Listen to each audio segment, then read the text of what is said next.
Hello and welcome to the Elitist Effect. This is the new podcast I'm setting up. It's something that I've been thinking about for a little while now. I haven't known whether I should do it, whether I shouldn't do it. But here today, I'm starting at the Elitist Effect. Now, what this is, just right off the bat, it's going to be me just, doing a kind of a roundup of all the things pro wrestling going on at the moment, looking forward into the coming weeks, what to expect. Pretty much it's going to be like probably once a weekend, I'm thinking. Maybe. I could do 2 a week, I don't know. We'll see how it ends up. But the whole purpose of this, given this whole isolation and quarantine thing that's going on at the moment, it's really just to give you guys something to listen to while you're maybe playing video games or, I don't know, you're doing exercise or you're sitting around the house bored and you just want to have this to listen to. Someone or something talk about pro wrestling in a way that doesn't make you cringe, doesn't insult your intelligence, doesn't bore you, hopefully. So that's the whole point of this Elitist Effect podcast. Just giving you guys something to listen to, some bonus, additional, extra content.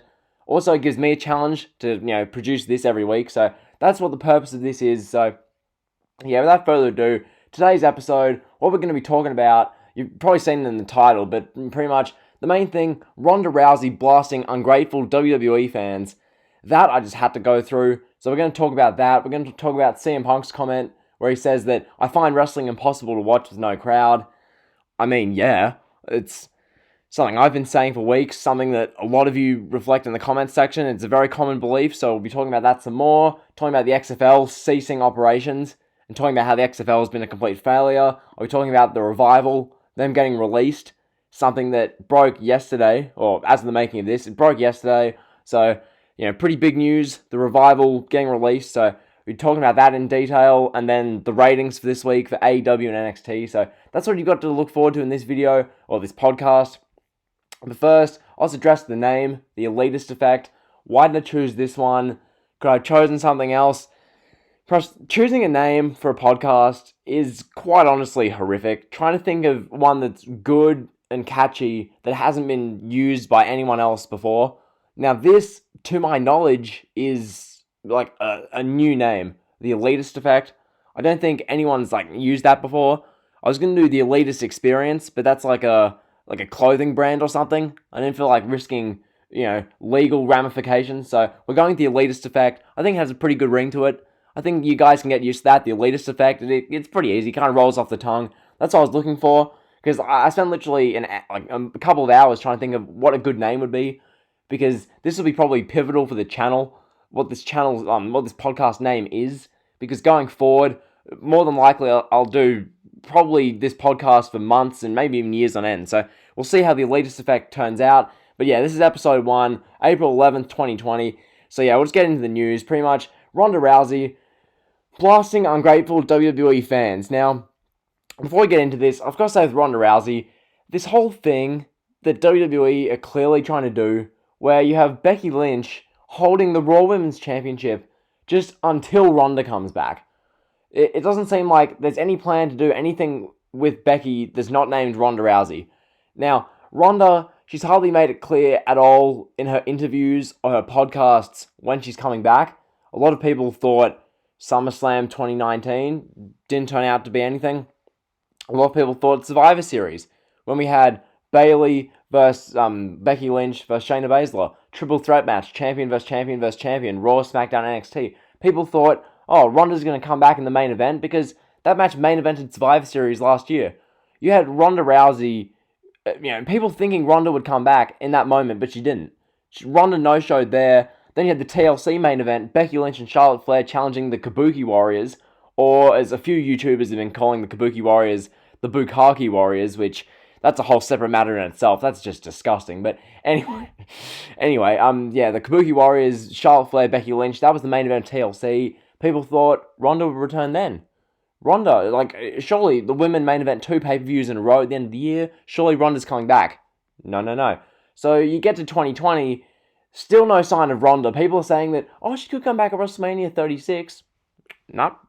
I haven't seen her since. I haven't seen Ronda, so clearly no Miss Rousey here. Ronda Rousey's just nowhere to be found. So now we get post WrestleMania 36. She goes on this podcast, called Wild Ride with Steve-O, which, if you haven't seen it, I mean, I guess you might want to go watch it, but this whole thing, it wasn't exactly about her WWE experience, it's just about Ronda in general, but she mentioned WWE because it's a pretty kind of big part of her like current lifestyle. When will you come back? Well, what are your plans with your family and whatnot? So, of course, the questions are raised. Ronda Rousey, her WWE plans, as you'd expect. So, she says, quote, what am I doing for it if I'm not able to spend any time and energy on my family, but instead spending my time and my energy on a bunch of effing ungrateful fans that don't even appreciate me? Interesting quote there. So from here she goes on, the thing is, I love performing. I love the girls. Okay, so she loves Natty Neidhart and Nia Jax and whatnot, but anyway, I love being out there. But at the end of the day, I was just like, F these fans, dude. My family loves me. They appreciate me. I want all my energy to go into them. So that was her quote, or her quotes, on the podcast with Steve-O and The Wild Ride. And it really makes you think with Ronda. A lot of people just immediately hit the panic button and think that, she's being legit with this. But someone like Ronda, this has never been brought up before with Ronda. Ronda's never been someone who just slings off about the fans, okay? Now, granted, most pro wrestlers love, just complaining about the fans. Because for some reason, when you're a pro wrestler, if you have a match or you do something in which, the booking's really bad or the match itself is disappointing or something like that, and you get the inevitable social media backlash and criticism, when you get that, people just, the pro wrestlers themselves don't know how to function. Like you see any of these pro wrestlers, like Braun Strowman recently, he put out the thing about the independent, scene and how those guys need to find something else to make money. He got just unworldly backlash, and justifiably so. So then he got, went into his bubble. We saw this last year with Seth Rollins especially. Rollins just didn't know what to do on social media. That guy made an absolute fool of himself time and time again. Be it the comments about Kenny Omega, be it the comments about Jon Moxley, be it the comments about, him being the best in the world. All of these comments he made, he kept defending the company. He kept being clowned upon by the whole wrestling community. Because it's just, this whole social media thing, and, the wrestlers getting backlash, it's just it's inevitable. But as I said, Ronda's never been someone who's been like that. When I see Ronda, I see someone who doesn't care. Ronda's above this BS on social media.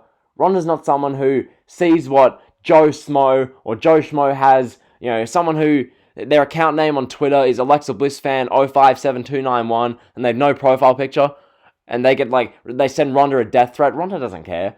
You think Ronda Rousey cares with the amount of millions she has, with the lifestyle she lives, living with Travis Brown, making kids and whatnot? She couldn't care less. She couldn't care less about the ungrateful fans. And to think that, she's making these comments now about, the effing ungrateful fans and the, F these fans, it's not exactly in character for Ronda, which makes you think, are they setting up a Ronda Rousey heel turn when she comes back? Is Ronda Rousey going to come back as a heel and Becky Lynch is the babyface? Which, if you're looking at that, don't even try it. I'll tell you that now. Don't even go with Ronda Rousey, Becky Lynch. That's a disaster waiting to happen. It really is. You think having Becky Lynch, who's held the Raw Women's Championship since WrestleMania 35, when they did that horribly botched, messy-looking finish where Becky pinned Ronda's shoulders to the mat for a 3.2 count, and then Ronda kicked out, but it was too late. They had a messy finish, so Becky pinned Ronda. Becky won the title. She's now held it for 370 days as they're making this video. So Becky is going to end up holding the title for probably 500 days. She's going to beat Shayna Baszler again. She's going to beat Nia Jax. So you're probably going to set up babyface Becky Lynch versus heel Ronda Rousey being aligned with heel Shayna Baszler. Is that the avenue you're going? And if you're going with a babyface Becky versus heel Ronda, just based off this persona Ronda's showing off in this podcast, is that going to get a good reaction? Now, granted, by the time they do this, let's say at SummerSlam, will the crowds even be back? Okay, will this even be an issue? Now, I'm sure if you're doing babyface Becky Lynch versus heel Ronda Rousey for SummerSlam, which that could well and truly be on the cards, I mean, that's probably something Vince is, really lobbying for. And maybe Vince send a memo to Ronda to, make some comments about the fans being ungrateful, talk about how you hate the fans, then we'll work that into a storyline. Maybe that's what we're doing. Or maybe this is just really off the cuff. Maybe this is what Ronda really thinks. But something like this seems so out of character for Ronda. I struggle to believe that this is what she's felt all along. The person who comes out smiling to the fans and whatnot. Like, I don't know, I find this hard to fathom. That this Ronda Rousey, who her whole babyface character is that she's happy to be there. You know, she's gone from UFC to WWE. She loves just smiling and being happy. You know, her whole thing when she came out at WrestleMania 34, as you saw in the WWE 24 documentaries they've done, is the whole thing where Vince is like, you know, we love your smile. Show off your smile, Ronda. Show off your smile. Show you love the fans. And Ronda's just smiling ear to ear. You know? This isn't Ronda's thing. Comments like this seem so out of character for Ronda. So I just struggle to believe that this is legit. This is genuine. This is Ronda being truly herself and saying that she doesn't want to waste her time on the effing ungrateful fans who don't even appreciate her. Like, I'd love to see the fans who don't appreciate Ronda Rousey. As far as I'm concerned, Ronda, the division when you're not there is dead. The women's division without Ronda Rousey in WWE sucks. It's garbage, okay? The Raw women's division is Becky Lynch and who? Now it's Shayna Baszler and who else? Natalya, Liv Morgan, Sarah Logan. That's your women's division. And then on SmackDown, your division is Bayley, Sasha, and then what? Tamina the wild card. You've got who? Lacey Evans. You've got Naomi. And then you've got Alexa Bliss, Nikki Cross, and the Kabuki Warriors floating between shows. That's your women's division, okay? Literally, they don't appreciate you. Of course we appreciate Ronda Rousey. When Ronda Rousey's on TV, we have a reason to care about the women's division. Because outside of Ronda, no one cares about women's wrestling. So, right there, those comments are redundant. Now, I'm sure, once again, she's probably, if she's saying this legitimately, it's probably because a bunch of Alexa Bliss, stan accounts, and a bunch of Charlotte Flair stan accounts have sent her, hate or something. Because these cretins on social media have just the saddest lives. These people who only post pictures of, one wrestler, fan accounts, but they're, super, marquee stan accounts. You know, the ones Cesaro Fan for Life, 452, those kind of accounts, where they just post pics of this one wrestler, and that's their account, and they send hate to people if they don't love their wrestler. These people are cretins. So, to think that those could be the ungrateful fans she talks about, but anyway, back to my initial point, I just think it's so just abnormal for Ronda. It's just outside the box. Realistically, where's this going to go for Ronda? I mean, as I said before, I think Ronda Rousey as a heel alongside Shayna Baszler against Becky Lynch at SummerSlam. Maybe you could do a storyline where Shayna Baszler challenges Becky Lynch again, and then Becky Lynch beats Shayna Baszler again, which, God, I don't even want to see that. If you're going to have Becky beat Shayna at Money in the Bank, just spare me, but just in a hypothetical, Becky beats Shayna at Money in the Bank, and then you roll into SummerSlam, maybe after, Becky cuts a promo about how she's beaten everyone, she's held the title for 400 days, she feels unbeatable, she's cutting this promo, and then we proceed to get someone like, I don't know, Shayna Baszler, it's just abusing Becky with a steel chair, or something, and then Ronda Rousey comes out and just picks the bones. I don't know what he can do. I don't know. When's Ronda coming back anyway? We don't know. So we'll see when this stuff really takes place. If Becky Lynch is going to hold the women's title till WrestleMania 37, spare me. No one wants to see 730 days of Becky Lynch as champion in a row. No one wants to see that. So, I don't know. The whole Ronda Rousey situation is just kind of whack. I mean, her comments, once again, what am I doing it for if I'm not being able to spend my time and energy on my family, but instead spending my time and energy on a bunch of effing ungrateful fans that don't even appreciate me? You know, obviously the family point's very true. You'd rather be with your family than work in the corporate, BS that is WWE. But at the same time, the fans do appreciate Ronda Rousey.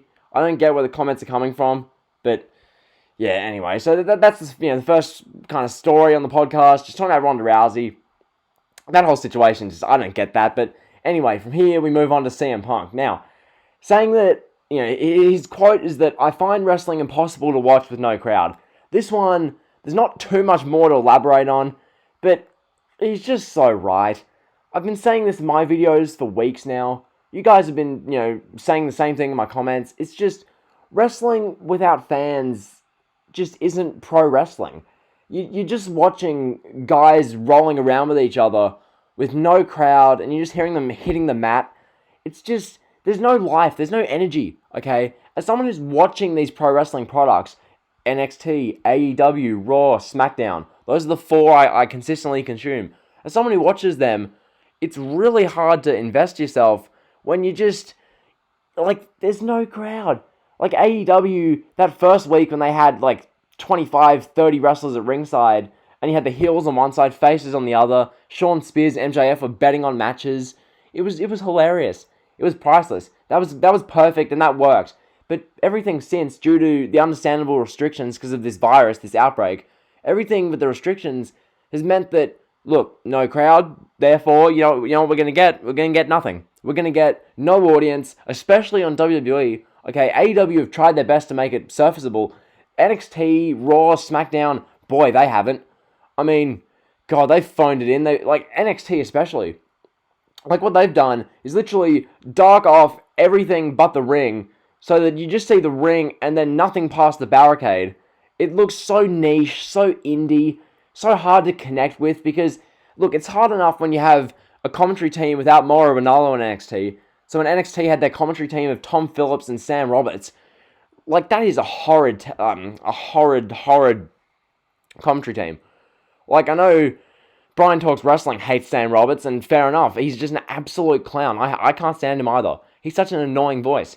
Like Sam Roberts, Tom Phillips, just all of it. So you're getting terrible, you're getting nothing like pertinently interesting off commentary with those two, and then you're looking in the ring, because there's no crowd, there's no reason to care. It's so hard to watch. Okay, you're watching that Triple Threat North American Championship match from like a week and a half ago. Keith Lee, Dominic Dijakovic, Damian Priest, and Keith Lee and these guys, because they're like super heavyweights who do athletic stuff. That's their whole thing. They're doing these like Spanish flies, avalanche Spanish flies, doing like not moonsaults, but like backflips off the top rope and all this stuff. But at the same time, it's so hard to actually get invested when there's no crowd to erupt, there's no crowd to chant, there's no crowd to chant,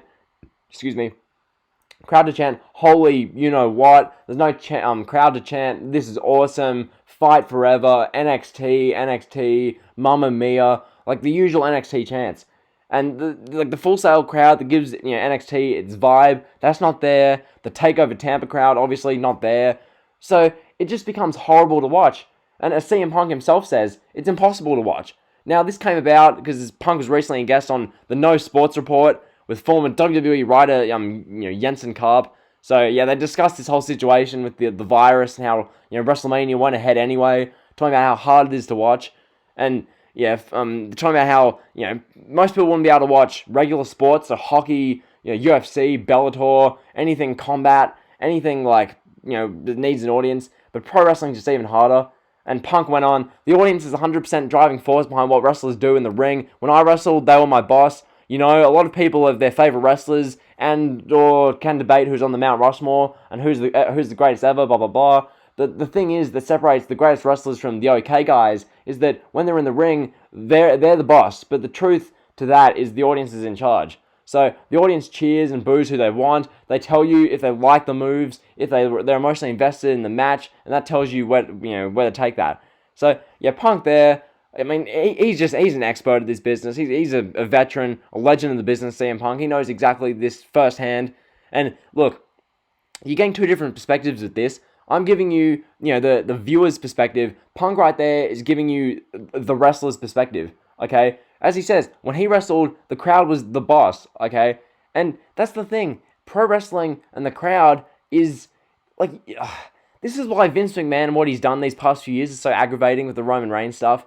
Because, literally, the crowd is the boss, okay? Vince thinks that just doing anything and pushing anyone is fine. But in reality, when the crowd is 80% rejecting, like Roman Reigns especially, it's not the way to go. Okay, the crowd's never going to emotionally invest in someone who they don't care about, and you keep shoving them out there. I don't know. I'm not going to get into the whole Roman Reigns agenda thing, but really that whole Roman Reigns example really comes to mind with this. When Punk says, "When I wrestled, the crowd was my boss," and the crowd's 100% the driving force behind what wrestlers do in the ring. Just that kind of comment. I don't know. So yeah, he further goes on, without the audience, without the emotion, the adrenaline, I feel like I'm watching a video game. Yep, couldn't have said it better myself. Phil Brooks right there, without the audience, without the emotion, the adrenaline, I feel like I'm watching a video game. That sums up basically everything we've seen in the last month. Okay, especially the ladder matches. Now, this is something which is becoming a real issue at the moment. The ladder matches in WWE. Okay, do it once, fine. Do like the WrestleMania thing with Jimmy Uso, John Morrison, Kofi Kingston, fine, that worked. Those guys worked so hard and made that work, despite the fact that there was no crowd. Because I've said this in the WrestleMania review, I think. Yeah, I did. So the WrestleMania review, I'll say it again. Like, ladder matches without a crowd must suck for the wrestlers. They'd be horrible. Taking the bumps they take to literally no avail, because especially when WrestleMania was taped, you're getting no instant gratification of doing a dangerous spot and having the crowd react, getting that adrenaline from the crowd reaction and thinking to yourself, I'm going to go again, I'm going to put my body on the line for the entertainment of everyone like in the arena. You don't have that. You've got nothing. You've literally, in those ladder matches, like we saw the NXT Women's Championship number 1 contenders match, where like Io Shirai, Tegan Nox, not Bianca Belair, Tegan Nox, Dakota Kai, who else? Chelsea Green, Purrazzo, and there was someone else I'm forgetting. Was it? I don't know. Whatever, you get my point. Perhaps the NXT Women's Championship number 1 contenders ladder match. Then you had the ladder match with the tag teams, or the singles tag teams, whatever, with Jimmy Uso, Kofi, and John Morrison. You saw it there. Like, these guys, or the gals too, they're literally falling off ladders. Like, Jimmy Uso in that one at WrestleMania got pushed off a ladder and literally crashed. He went falling through the air over the top rope, thudded to the floor, which must have felt horrible. The thud sounded horrible. And then you've got literally guys having ladders slammed into their heads. Like, this stuff without a crowd doesn't work. There's no emotion. Despite the fact that these guys are putting themselves through physical, like, excruciating pain, some of these bumps in front of no one, I wouldn't wish upon anyone. They just look horribly painful.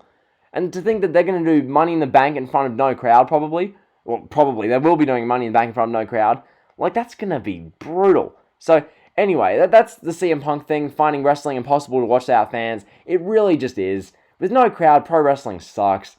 It really does. It's so hard to invest yourself, especially in NXT and AEW.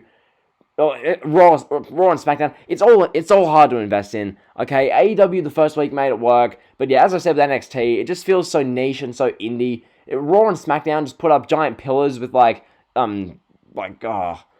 displays of Raw and SmackDown, like, you know, the words Raw and SmackDown on it. But that doesn't suffice for a crowd. That's just pillars that say the show name. Like, that's not good enough. So yeah, wrestling's impossible to watch without a crowd. Couldn't agree more with Phil Brooks there. From here, we go to a story which really, raised my eyebrow. The XFL, Vince McMahon's XFL, to cease operations. Yeah, interesting one. I'm going to get a drink for a second. Hold up. So yeah, the XFL ceasing operations. This one, I mean, yeah, it goes to show the XFL's a failure yet again. I mean, this time it's a bit more out of their control. But at the same time, I'm about to read you some of the ratings numbers, courtesy of Wrestling Inc., and you're going to literally see how much of a failure this thing really was. So, one second.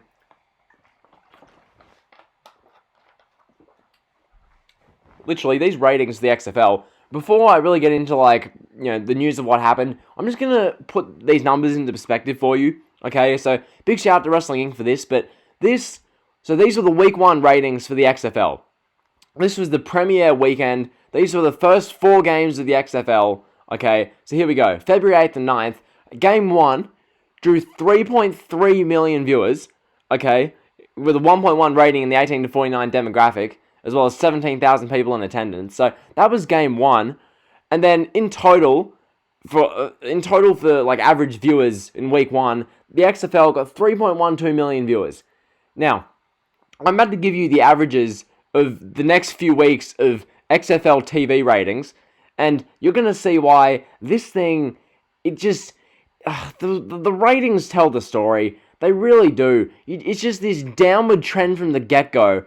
They're not pretty numbers to look at. Like week 2, average viewership, 2.06 million viewers, down 35.9% from week 1. So right there, from week 1 to week 2, the XFL lost 35.9% of its viewing audience. Yeah. And then from there, the XFL, week 3, they averaged 1.61 million viewers. That number is down 21.8%.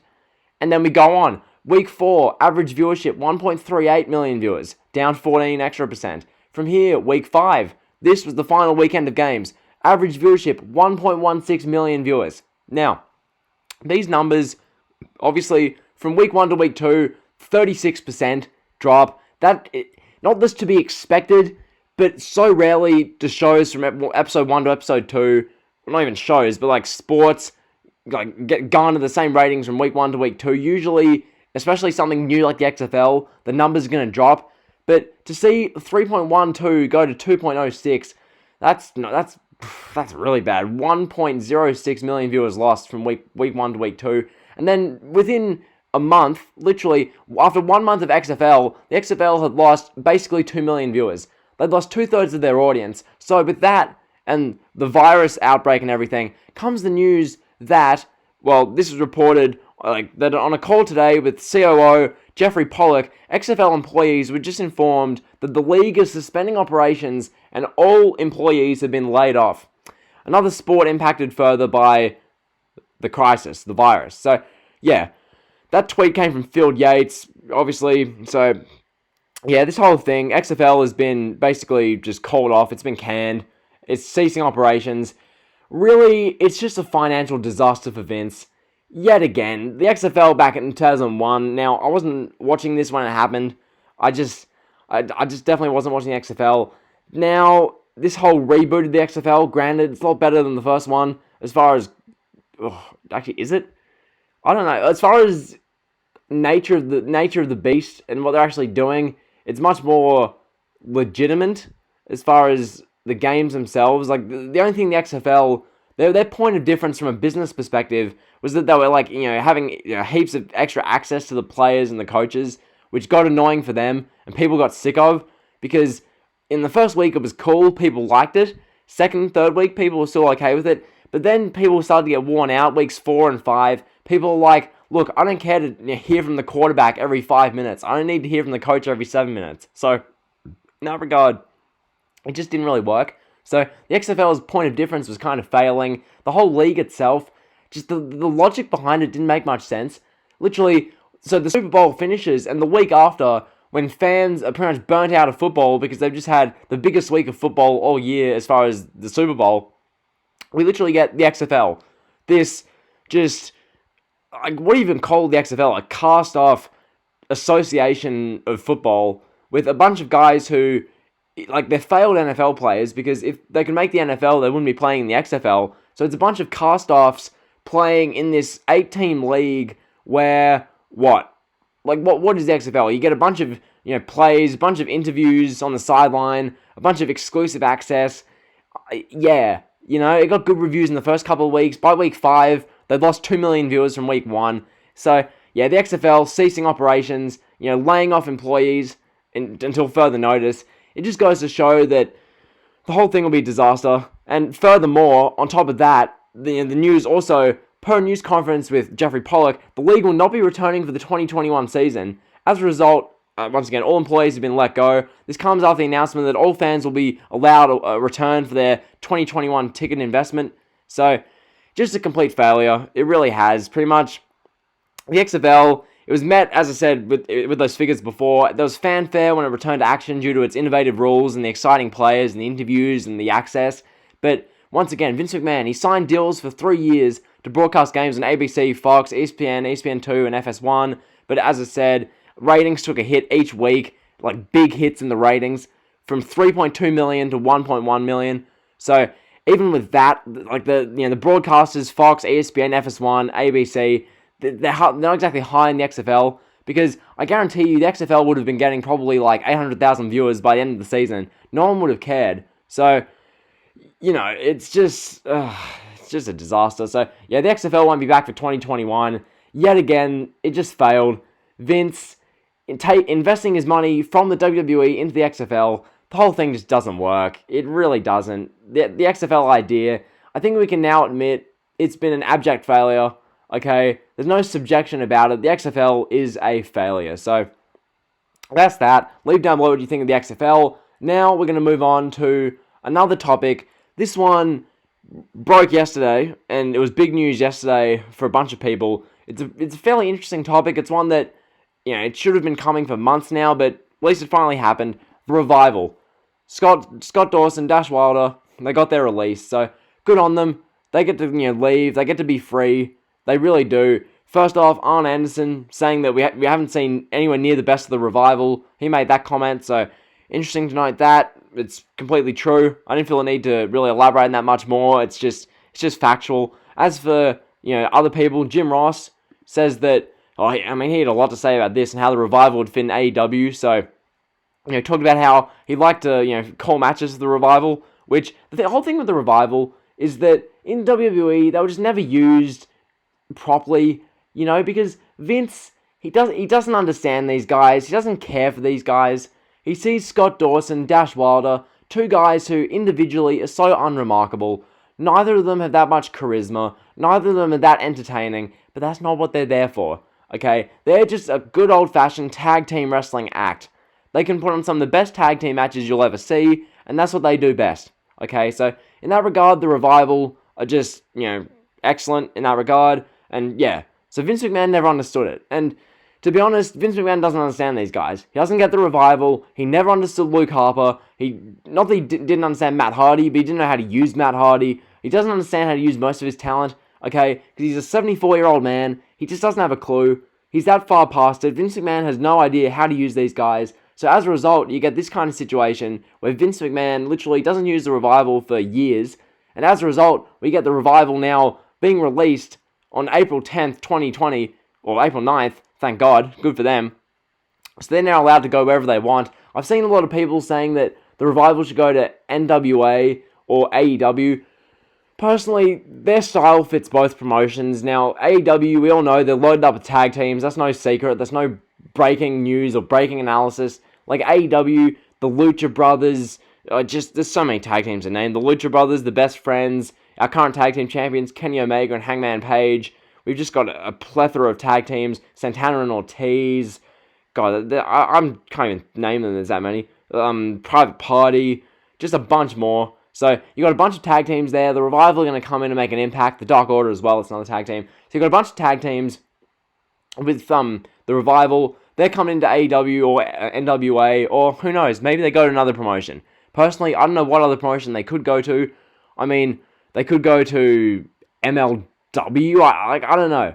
The Revival aren't going to Japan. I don't get that vibe from them. I feel like they're AEW bound. I feel like their connection to the Young Bucks, they're going to have some just 5-star tag matches with the Young Bucks. That's what I'm expecting from them. I expect that they'll just, give themselves 28 minutes AEW pay-per-view and let them, blow the roof off the building. That's what I expect from the Revival. Personally, I can see them in NWA. I really can. Their kind of approach really fits NWA. It really does. Like the whole, traditionalist wrestling, with the whole NWA style. Like, I haven't watched that much NWA myself. Personally, I'm not a big NWA fan. Like, I've watched a couple of episodes of Power. I enjoyed it.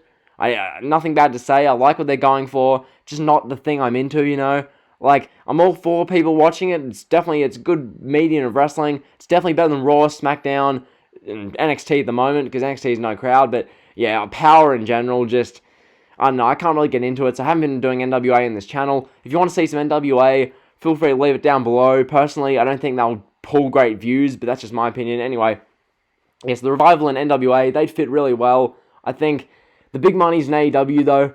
AEW is going to offer them more money, and they're going to give them the opportunity to wrestle against more top-tier tag teams. Like, if you go to NWA, you're not going to be having Revival versus Young Bucks. You're not going to be having Revival versus Lucha Brothers. You're not going to be doing Revival versus Hangman Page and Kenny Omega. You're not going to be doing Revival versus Santana and Ortiz. Revival versus Private Party. Revival versus Best Friends. Revival versus Dark Order. Just all these tag team matchups just come to mind. There's so many tag team matchups for Revival to have. And yes, they're not going to move the needle that much. I know that, okay? No one, with the additions of, Scott Dawson, Dash Wilder to AEW, if they go there, no one's thinking, oh, they're going to bring AEW's ratings above 1 million. Now, the whole thing with AEW's ratings, which I'll talk about in a bit, for them to get over 1 million, it'll take Matt Hardy and Jericho doing some incredible television week after week with the crowds. Because And AEW without a crowd is never hitting a million. NXT without a crowd, never hitting a million. Raw without a crowd is going to drop under 2 million. SmackDown without a crowd, dropping under 2 million. So the whole thing with the crowds doesn't work. But assuming we're back a few months ago where we were with the ratings, where 1 million is like the mark AEW want to be, and they're like teetering around 850 to 940,000 viewers, I think Jericho and Hardy doing, sick must-see segments in front of crowds, that's the stuff that will draw them up the ratings. That is the stuff that's going to draw them up to 1 million. The Revival won't, but they're going to be a nice piece if AEW, acquire them into their tag team division. So in that regard, hopefully AEW sign the Revival. If they don't, it won't be the end of the world. The whole thing with these two guys, Scott Dawson, Dash Wilder, they're just happy they're free. Okay, the bonus news story with this is the fact that they recently, Dash Wilder filed to trademark the name Cash Wheeler. Okay, he also owns the following trademarks: No Flips, Just Fists, Say Yeah, Top Guys, Shadow Machine, and then hashtag FTRKO, and then hashtag FTR. So, yeah, the Revival, if they wrestle on AEW as the team name, No Flips, Just Fists, a bit of a weird team name, but, there's been worse tag team names. It's not the worst I've ever heard. No Flips, Just Fists. It fits them, so I guess I'd be fine with that. As long as they don't have the tag team name of Say Yeah.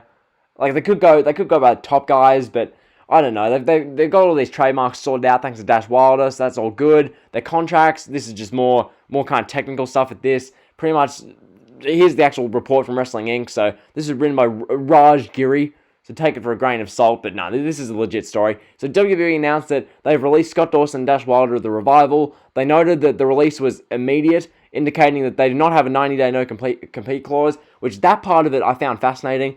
Now, what I expected to do, or WWE to do, I expected WWE to just piss around with the Revival. Like, they'd release one of them, like, a month before the other, and give them the 90-day no-compete, so that then they wouldn't be able to wrestle together for, 4 months. But given that AEW don't have, they have all their shows taped for 2 months, there's no point anyway. They're not going to be able to wrestle in front of crowds, so it's kind of redundant. It's essentially, it's like a 60-day no-compete, because AEW don't have tapings for, God knows how long. So, in that regard, the 9-day no-compete clause thing's redundant. Anyway, it had been widely expected that the tag team would be leaving the company once their contract expired. Yep, they were going to leave anyway. But yeah, both of their contracts were initially set to expire this month. While Dawson's deal is up, Wilder's contract was extended until mid-June to make up the time missed due to injuries. They filed the aforementioned trademarks. So yeah, that's basically the story. I mean, it's going to be good to see, perhaps, if we get the Revival showing up in AEW, what they do. I mean, AEW Double or Nothing set for May 23rd. Dynamite, AEW, they tape stuff through May. So it'll be interesting to see what they go with there. Will we get the Young Bucks versus the Revival as an exhibition match at Double or Nothing? Or will they save that for a tag title match at All Out? Or will they save that till there's a crowd? We'll see. I can't wait to see what they do.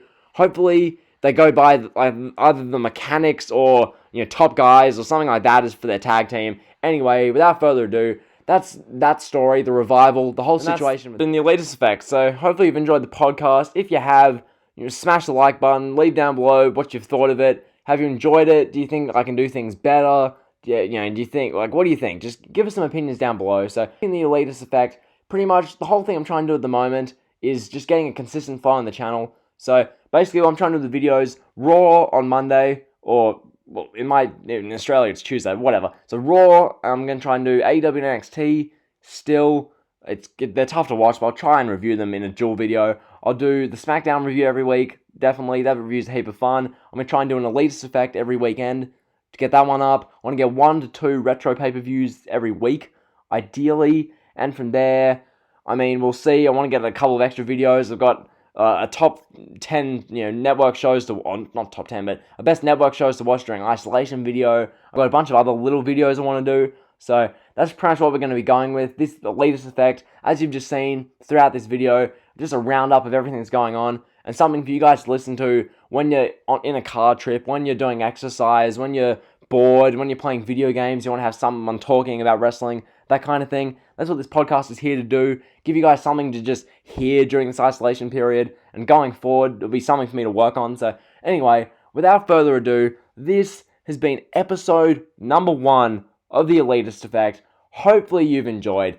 If you have, once again, I'll say it again, smash the like button, okay? Do the like button, the madness, smash that thing, because this has been the Elitist Effect. Like, comment, sub, you guys know the drill. See ya.